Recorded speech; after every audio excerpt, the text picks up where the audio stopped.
부산진 오늘의 묵상입니다. 네, 추석 명절입니다. 우리 가족들과 함께 하나님의 평안과 기쁨을 충만하게 누리시기를 기도합니다. 오늘 우리에게 주시는 하나님의 말씀은 역대하 18장 28절에서 19장 11절입니다. 이스라엘 왕과 유다 왕 여호사밧이 길르앗 라못으로 올라가니라. 이스라엘 왕이 여호사밧에게 이르되 나는 변장하고 전쟁터로 들어가려 하노니 당신은 왕복을 입으소서 하고 이스라엘 왕이 변장하고 둘이 전쟁터로 들어가니라. 아람 왕이 그의 병거 지휘관들에게 이미 명령하여 이르기를 너희는 작은 자나 큰 자나 더불어 싸우지 말고 오직 이스라엘 왕하고만 싸우라 한지라. 병거의 지휘관들이 여호사밧을 보고 이르되 이가 이스라엘 왕이라 하고 돌아서서 그와 싸우려 한즉 여호사밧이 소리를 지르매 여호와께서 그를 도우시며 하나님이 그들을 감동시키사 그를 떠나가게 하신지라. 병거의 지휘관들이 그가 이스라엘 왕이 아님을 보고 추격을 그치고 돌아갔더라. 한 사람이 무심코 활을 당겨 이스라엘 왕의 갑옷 솔기를 쏜지라. 왕이 그의 병거 모는 자에게 이르되 내가 부상하였으니 내 손을 돌려 나를 진중에서 나가게 하라 하였으나 이날의 전쟁이 맹렬하였으므로 이스라엘 왕이 병거에서 겨우 지탱하며 저녁 때까지 아람 사람을 막다가 해가 질 즈음에 죽었더라. 유다 왕 여호사밧이 평안히 예루살렘에 돌아와서 그의 궁으로 들어가니라. 하나니의 아들 선견자 예후가 나가서 여호사밧 왕을 맞아 이르되 왕이 악한 자를 돕고 여호와를 미워하는 자들을 사랑하는 것이 옳으니이까. 그러므로 여호와께로부터 진노하심이 왕에게 임하리이다. 그러나 왕에게 선한 일도 있으니 이는 왕이 아세라 목상들을 이 땅에서 없애고 마음을 기울여 하나님을 찾음이니이다 하였더라. 여호사밧이 예루살렘에 살더니 다시 나가서 브엘세바에서부터 에브라임 산지까지 민간에 두루 다니며 그들을 그들의 조상들의 하나님 여호와께로 돌아오게 하고 또 유다 온 나라의 견고한 성읍에 재판관을 세우되 성읍마다 있게 하고 재판관들에게 이르되 너희가 재판하는 것이 사람을 위하여 할 것인지 여호와를 위하여 할 것인지를 잘 살피라.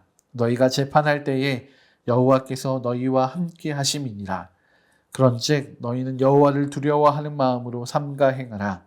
우리의 하나님 여호와께서는 불의함도 없으시고 치우침도 없으시고 뇌물을 받는 일도 없으시니라 하니라. 여호사밧이 또 예루살렘에서 레위 사람들과 제사장들과 이스라엘 족장들 중에서 사람을 세워 여호와께 속한 일과 예루살렘 주민의 모든 송사를 재판하게 하고 그들에게 명령하여 이르되 너희는 진실과 성심을 다하여 여호와를 경외하라. 어떤 성읍에서는 너희 형제가 혹 피를 흘림이나 혹 율법이나 계명이나 율례나 규례로 말미암아 너희에게 와서 송사하거든 어떤 송사든지 그들에게 경고하여 여호와께 죄를 범하지 않게 하여 너희와 너희 형제에게 진노하심이 임하지 말게 하라. 너희가 이렇게 행하면 죄가 없으리라. 여호와께 속한 모든 일에는 대제사장 아마랴가 너희를 다스리고 왕에게 속한 모든 일은 유다 지파의 어른 이스마엘의 아들 스바디아가 다스리고 레위 사람들은 너희 앞에 관리가 되리라. 너희는 힘써 행하라. 여호와께서 선한 자와 함께 하실지로다 하니라. 아멘. 오늘 말씀은 여호사밧 왕의 이야기입니다. 특별히 여호사밧 왕이 어딘가로 나가는 이야기입니다. 그의 걸음이 어디를 향하고 있는지를 살펴보면서 하나님 나라의 백성들의 발걸음이 어디를 향하여야 하는지를 함께 묵상합니다. 오늘의 말씀은 여호사밧과 아합의 이야기로 시작합니다. 여호사밧은 아합과 혼인을 통해서 인척 관계를 맺었습니다. 이 인척 관계를 배경으로 하여 오늘의 말씀이 시작됩니다. 아합 왕은 여호사밧 왕에게 한 가지 요청을 하게 됩니다. 길르앗 라못에서 벌어지고 있는 아람과의 전쟁에 지원을 요청한 것입니다. 이에 여호사밧은 아합 왕과 함께 전쟁에 참여하게 됩니다. 아람과 경계를 맞대고 있는 것은 이스라엘이었습니다. 사실 여호사밧이 전쟁으로 나가야 할 명분은 크게 없었습니다. 하지만 혼인으로 맺어진 관계가 여호사밧을 전쟁으로 이끌게 된 것입니다. 그런데 말도 안 되는 작전을 벌이고자 합니다. 이스라엘 왕인 아합은 변장을 하여서 잠입하고 여호사밧이 이스라엘 왕으로 변장하여 전쟁을 치르게 됩니다. 전쟁에 있어서 왕의 존재는 아주 중요합니다. 30절에 등장하는 아람 왕의 명령만 보아도 알 수 있습니다. 이스라엘 다른 사람들과 싸우지 말고 그 왕과만 싸우라고 명령을 내립니다. 그 왕만 잡으면 승리하게 되는 것이 당시의 전쟁이었습니다. 그럼에도 불구하고 아합은 왜 여호사밧에게 이스라엘 왕으로 변장하게 했을까요? 아마도 아람의 전략을 알고 있었던 것이 아닐까 생각이 듭니다. 그는 왕을 잡으러 오는 아람 사람들을 피하기 위해서 여호사밧을 자신처럼 내세우고 자신의 생명을 구하고 전쟁도 승리하고, 그러다가 여호사밧이 죽게 되면 자연스럽게 유다 왕국까지도 흡수하려는 그 계획을 세웠는지도 모르겠습니다. 여호사밧은 호의로 전쟁에 참여했지만 자신을 이스라엘 왕으로 착각하며 따라오는 이들의 죽음의 위협 앞에서 소리를 지르며 도망치게 됩니다. 하나님께서 그를 도우시고 또 뒤쫓는 이들을 감동시키셔서 추격을 그치게 하십니다. 이 전쟁은 아합의 교묘한 책략을 알지 못한 여호사밧이 스스로 자초하여 위기를 향하여 나아가게 된 것입니다. 하나님의 백성들도 세상의 책략 가운데로 나아가게 되기도 합니다. 세상은 하나님의 백성들을 속이고자 합니다. 그때에 우리에게 필요한 것은 이 책략을 벗어나는 힘이나 지혜가 아닙니다. 그저 하나님의 도우심입니다. 오늘 우리는 무엇을 구하고 있습니까? 내게 힘 주시기를, 내게 능력 주시기를 구하고 있지는 않습니까? 그래서 그 힘으로, 그 능력으로 내가 이 어려움을 벗어나고자 하는, 나의 의를 세우고자 하는 마음은 없습니까? 하나님의 도우심을 구하는 것이 우리에겐 최선의 방법입니다. 하나님이 도우심이 없이는 어떠한 함정도 빠져나갈 수가 없습니다. 전쟁에 나갔던 여호사밧이 19장에서는 다시 한번 어딘가로 나가고 있습니다. 그는 유다 왕국을 향하여 나아가게 됩니다. 그를 향한 선견자 예후의 외침 때문에 정신을 차리게 된 것입니다. 2절과 3절의 말씀입니다. 하나님의 아들 선견자 예후가 나가서 여호사밧 왕을 맞아 이르되, 왕이 악한 자를 돕고 여호와를 미워하는 자들을 사랑하는 것이 옳으니이까. 그러므로 여호와께로부터 진노하심이 왕에게 임하리이다. 그러나 왕에게 선한 일도 있으니 이는 왕이 아세라 목상들을 이 땅에서 없애고 마음을 기울여 하나님을 찾음이니이다 하였더라. 여호사밧이 아합과 함께 전쟁을 일으켰던 것을 질책하면서 하나님의 진노가 임하게 될 것을 이야기합니다. 그리고 함께 여호사밧이 잘한 일을 칭찬합니다. 아세라 목상을 모두 없애고 하나님을 찾았던 것입니다. 이에 여호사밧은 다시 한번 브엘세바에서부터 에브라임 산지까지 유다 왕국의 모든 곳으로 나아가게 됩니다. 그리고 그 모든 곳에서 하나님의 기쁘시게 하는 일들을 일으키고 있습니다.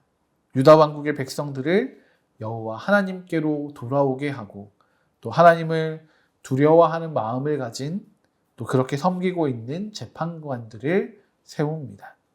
특별히 예루살렘에는 제사장들과 레위 사람들, 이스라엘 족장들 중에서 사람을 세워서 삶과 신앙을 돌아보고 관리하게 합니다. 여호사밧의 두 번째 나감은 정신을 차리고 하나님 나라를 이루고자 하는 변화였습니다.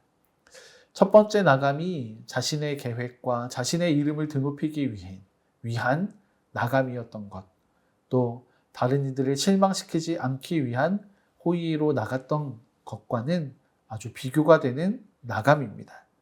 그는 자신만이 아니라 온 유다 왕국을 하나님께 온전히 바치고 세우고자 했습니다.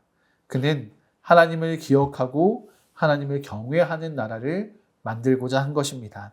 이 일을 위해 온 유다 왕국을 다니는 것을 전혀 개의치 않습니다. 왕이 왕궁을 지키는 것이 전쟁터에서 가장 앞서 나아가는 일과 같이 당연한 일이었습니다. 그럼에도 여호사밧은 왕궁에 머무는 것이 아니라 모든 백성들의 삶의 현장을 찾아다니며 권면하고 명령합니다. 이유는 그들의 삶의 모든 자리가 영적 전투의 최전선과도 같은 곳이라 생각했기 때문일 것입니다.